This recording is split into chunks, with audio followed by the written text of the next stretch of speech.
Well, Leon and James. No, everybody. This was the time of Joe Louis, the Brown Bomber, and Detroit. And there were a couple of people the young people who come from Detroit, and so everybody boxed out on the banks of the canal. Everybody was boxing. So Leon and James, and that's where Leon and James took up boxing. And so I learned to box uh, also. What was But the age difference between you and Leon? 6 years 6 years. All right. and So, 5 years between James. all right. So, eighth grade, you were about how old? What? It's like 14, 15. 14. All right. So Leon was 20 by then. So he was already gone. So Right. he came back and taught you how to box. He came No, no, home one no, time and no, taught you how to box.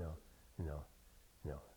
Everybody was boxing when they're 10 years old. I mean, Joe Louis. Joe Louis was what, late 30s. So I don't know how old, it's 37, 38. So that means that Leon would have been, he was born in, he was born in 1920. All right, so he would have been about 15, 16. But even before then, everybody, that was it, Boxing was the way out. All right. But they taught you how to box, you said. No, they didn't teach me. I saw them box, and I went out and boxed. Okay. No, they didn't say do this and do that. No, everybody was boxing. All right. Especially all the black boys were out there boxing. So All right. everybody learned to box. So let's go back a moment to being black, because you told me once about some guy, some white guy did something to you, and you were a little boy in a store, and he said something to you or did something to you, and you said, and I said to myself, da da da Oh, da. no, no, I was about, I don't know, maybe 7, 8 years old, and I was walking home. Now again, there's a main street, and then 2 blocks from Canal Street. And I'm walking up the street, and this white guy came up, rubbed my head, said, "Ain't you my little nigger?" And I didn't say anything. And when I went home, Mom and Dad said, "Well, what did you say?" I said, "Well, I said to myself, no, I ain't your little nigger." Okay. But that was that. All right. But you had enough sense not to say it to him, even at that young age. He probably would have knocked me down. That's what I'm saying. So Right. you had enough sense. Right. But let me just finish this thing about this fighting. You see, that was fighting. And as I say, this fella, uh, we fought every morning for about until the 8th grade, and then we went into. See, we're changing now from junior high, or from junior high, elementary to high school to junior high, and we were in this class, and everybody was in their seats, and he came in and he looked around. He didn't know anybody except me, because we fought all the time. And he came and sat down beside me. And I put like this. He smiled, and from then on, we were friends. And later he went off and he was killed in World War II, Mm. right? So that was it. But no, it was a lot of anomalies. As I said, they'd go to profs, and this was one little hangout after school. And I would go in there with my classmates, and the waitress, she wouldn't serve me. But my classmates, they would get their milkshakes and so on, and then share it with me.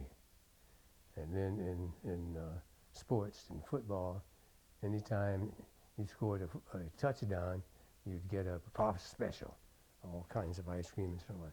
So I'd score a touchdown, go in and get my prof special, and they put it in a bag for me to take out. So I couldn't get it in there. But I You guess could not eat it in the restaurant. I couldn't eat it in the restaurant. I had to go out on the street and eat it. And say, when I'm in there with my... Even though you were the football hero. Right. No, it didn't make any difference. But as I said, when I'm in the restaurant and my classmates and then the police, there were only 2 policemen in the town. The police would come and say, Joe, you know you're not supposed to be in here. He never put me out, but he would come, Joe, you know you're not supposed to be in here. But my classmates are sharing with me. But it is, again, there's just a lot of ironies because in spite of the segregation, not the segregation, but blacks, like, we couldn't be in the plays. You know, you couldn't be in a play, anything like that, except James and Jay Holbrook, his friend. I've told you that story before. James came home excited, Mama, we're going to be in a play. And she said, oh, that's great, what are you going to do? They said, well, we're going to be the horse. I'm going to be the head and he's going to be the tail. But I say the irony is, in spite of the separation, you couldn't go to these places. And going back to my father, there was this one little bar he would go to, and they'd beat him up from time to time. But the irony, or an anomaly, I guess, there was something called Buckeye Boys State, where they selected students from around the state to go to Columbus and set up a government, and you'd have a governor and you'd do so and so so and so. Now, here I am, and actually I was the only black in my class from grade 1 until about grade 10. I was only black in my class.